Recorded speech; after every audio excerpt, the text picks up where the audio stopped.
Glorieta, you have taken my man John. Glorieta, 1,000 miles gone. I had dreamed that he must not go to New Mexico. Glorieta, with your winds of pine.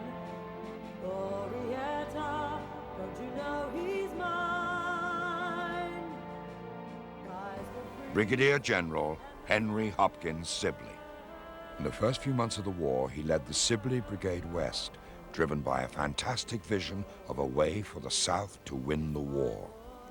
But his campaign is one of the epic failures in the history of human conflict. Some said that Sibley was personally responsible for this disaster. Was Henry Sibley the man who lost the Civil War?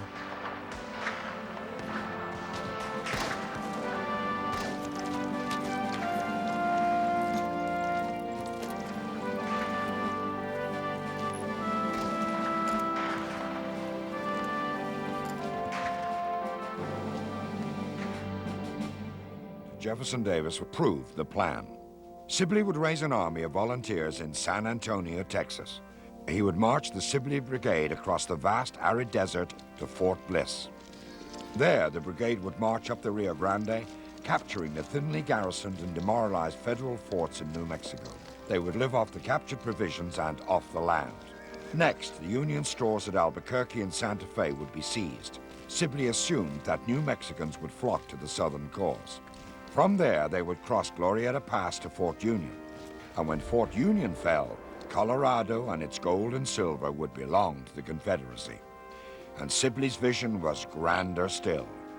Now, the Army of New Mexico would turn west and establish an all-seasons route to the West Coast. The greatest prize of all would be California and its warm weather ports.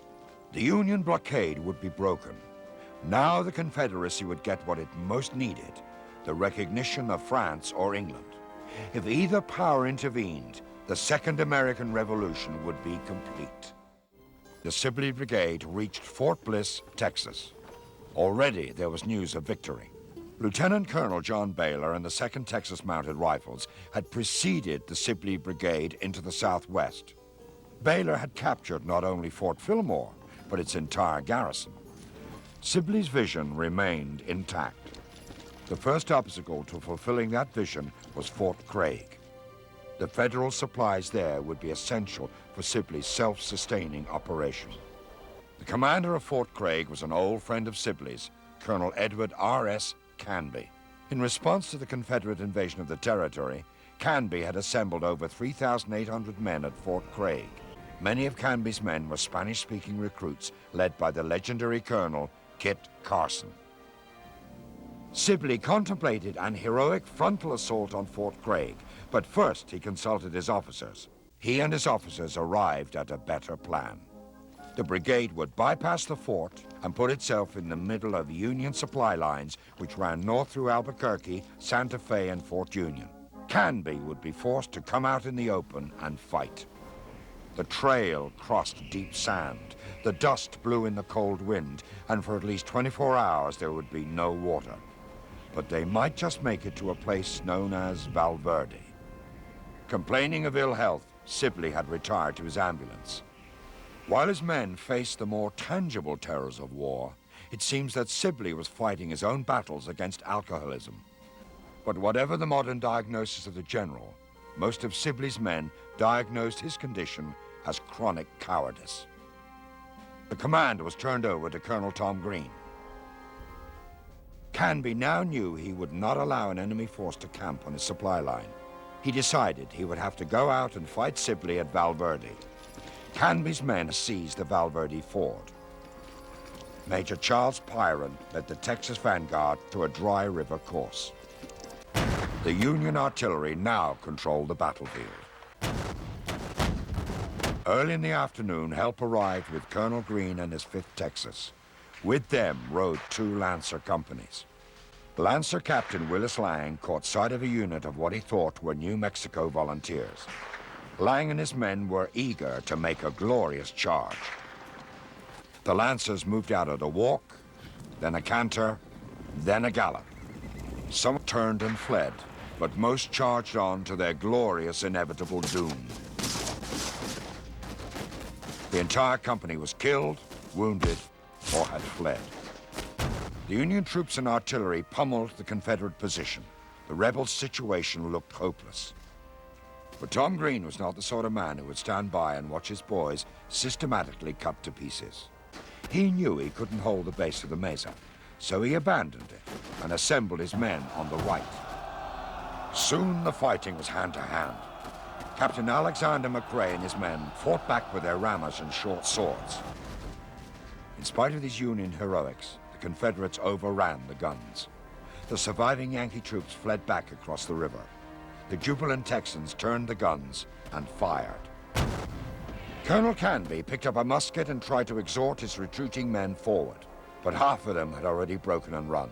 The man who would be remembered as the prudent soldier had no choice but to retreat to the fort.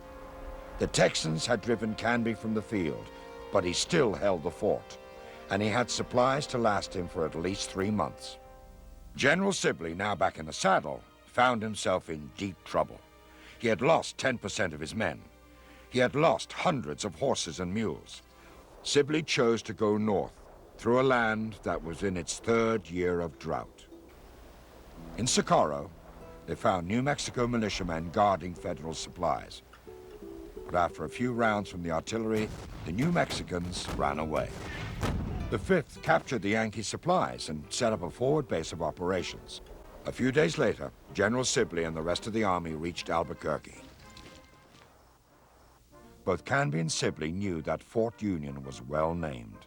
It was the Union's last hope of holding on to the Southwest. The fort was commanded by the veteran Colonel Gabriel Paul. His command included only a few hundred men, so Paul sent an urgent message to the Colorado Territory. In Colorado, there was enthusiastic support for the Union. Governor William Gilpin, with the help of several prominent pro-Union and abolitionist citizens, raised a regiment of Colorado volunteers.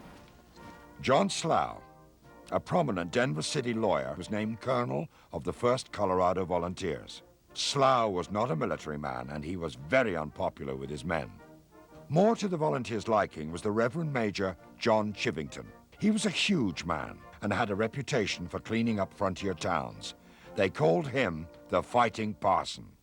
With the arrival of the Colorado Volunteers, the garrison at Fort Union had more than doubled its size. At first, this was good news for Colonel Paul.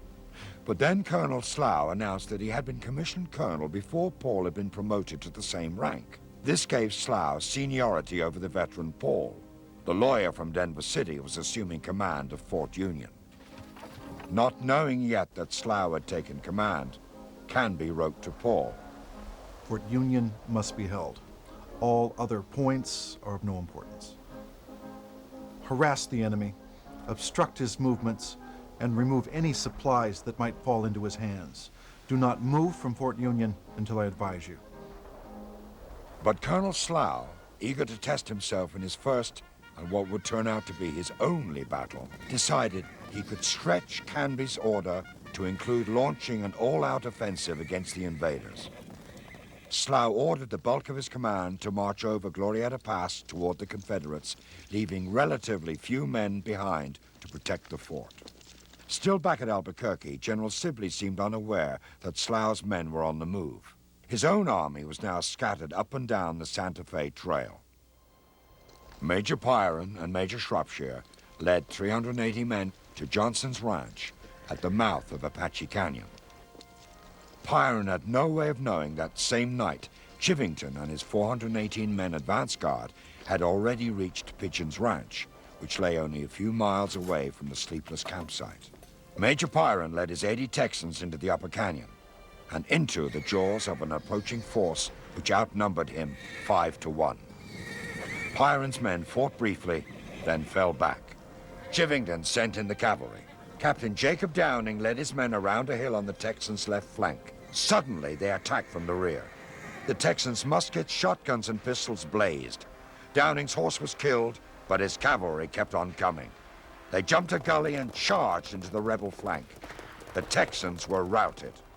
As the Texans retreated to Johnson's ranch, Chivington decided to call it a day and withdrew his men all the way to Kozlowski's ranch to wait for Slough. Pyron's 5th Texas was devastated. Back at Johnson's ranch, one man thought they had been outflanked, outnumbered, and outgeneraled. The following morning, Scurry decided to go out and find the enemy. When he left his thinly guarded supply train behind, he had made one of the most costly mistakes of the Civil War. Meanwhile, Colonel Slough seemed to be imitating Colonel Scurry. He waited briefly in ambush for the enemy, but soon he too grew impatient. First, he sent Chivington and his battalion over Glorieta Mesa in hopes that they would attack the Texans from behind. Then he set out himself to stage what he called a reconnaissance in force.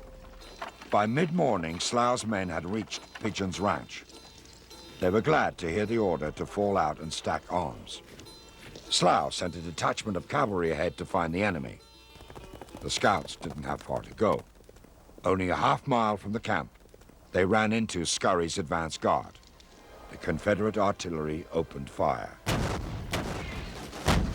Under fire for the first time in his life, Slough attempted to flank the Texans on both the left and the right. But the strategy failed on both flanks.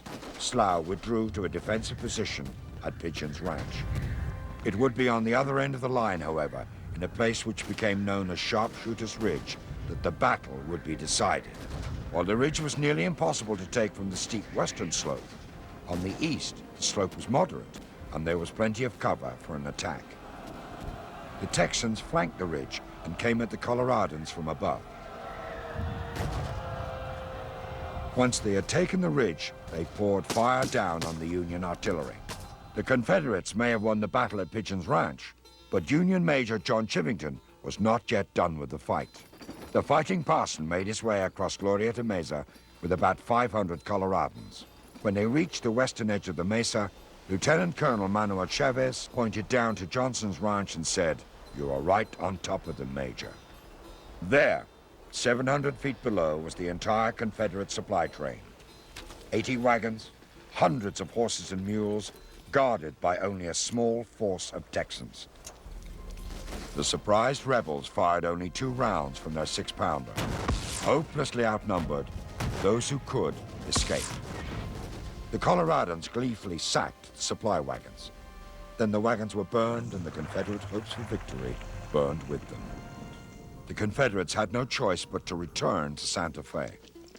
As they retreated, they passed Johnson's ranch and the burned remains of their supplies. Colonel Canby, with a force of 2,400 strong, tracked the retreating invaders along the Rio Grande. The retreat would cover over 100 miles. At the end of the New Mexico campaign, Sibley assumed command of his army again in Louisiana, but at the Battle of Bisland, again, he was a miserable failure. His leadership was bad, alcohol had taken its toll, and as a consequence, he was court-martialed. And although he was acquitted, that effectively ended his career in the Confederate Army. He died a sad, almost pathetic death at Fredericksburg, Virginia, in poverty in 1886. Perhaps a fitting part of his legacy is that the date of death on his tombstone is wrong.